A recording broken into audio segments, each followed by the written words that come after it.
Most people get this wrong. They think starting a company in Spain is slow, confusing, and filled with endless bureaucracy. But here's the truth no one tells you.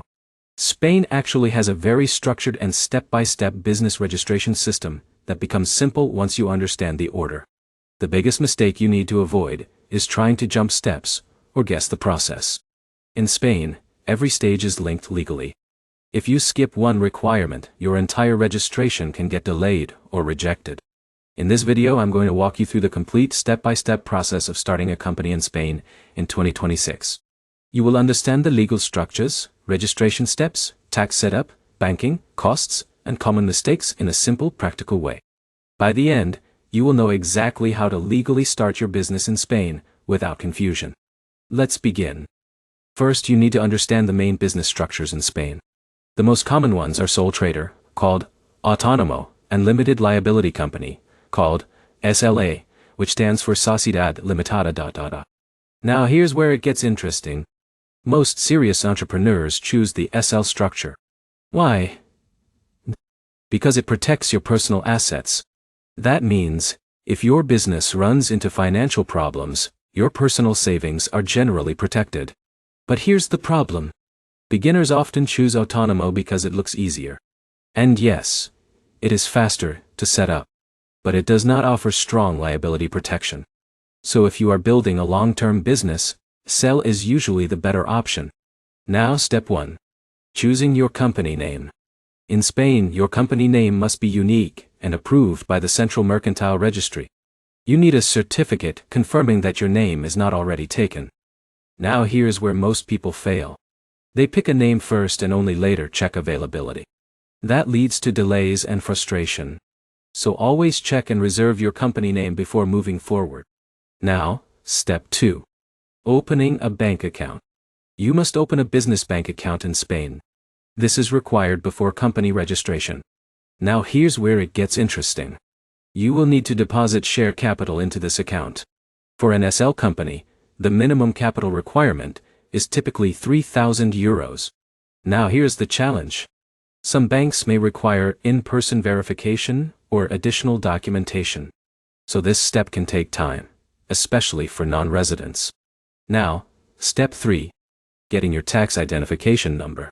If you are a foreigner, you will need an NI number. This is your foreign identification number in Spain. Now here's where it gets important. Without an NI, you cannot complete company registration. So this is one of the first critical steps. Now step 4. Drafting company statutes. These are legal documents that define how your company operates. They include ownership structure, management rules, and business purpose. Now here's the problem. Many people use generic templates without understanding legal details. And that can cause issues later. So it is important to have properly prepared statutes. Now step 5. Signing before a notary. In Spain, a notary is required to officially register your company. You must visit a notary with all documents. Now here's where it gets interesting. The notary legally certifies your company formation. Without this step, your company does not exist legally. Now, step 6.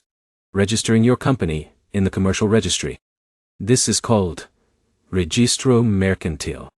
Once the notary completes the process, your company is officially registered. You receive a registration certificate. Now here's the key point. This confirms your company exists under Spanish law. Now, step 7. Getting your tax number for the company. This is called CIF or NIF. It is issued by the Spanish tax authority. Now here's where it gets important. Without this number, you cannot invoice clients or operate legally. Now, step 8. Registering for VAT. In Spain, VAT is called IVA. Depending on your business activity, VAT registration may be required. Now here's where beginners get confused. VAT rules vary based on revenue and industry. So always understand your obligations carefully. Now, step 9. Registering for Social Security. If you are actively working in your business, you may need to register with Spanish Social Security. This applies especially for autónomos and company directors. Now step 10. Setting up accounting systems. Spain has strict accounting and tax reporting requirements. You must maintain proper financial records. Many businesses hire a gestor, which is a professional administrative advisor. Now, here's the problem. Ignoring accounting can lead to penalties or tax issues. So always set it up early. Now let's talk about costs. Starting a company in Spain involves bank fees, notary fees, registration costs, and capital requirements. You should also budget for accounting services. Now, here's the insight. Spain is relatively affordable compared to other Western European countries for company setup. Now let's talk about a real example. Imagine Alex, a freelancer from India. He wants to start a digital agency in Spain.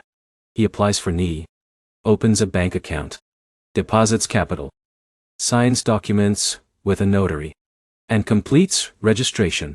Within a few weeks, his company is active. Now compare that with Jake.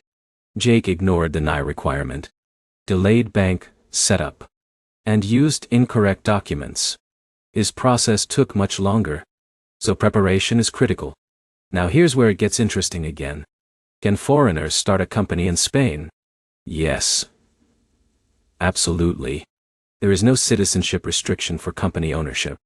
But residency and visa rules may apply if you want to live and work there. So always check immigration requirements separately.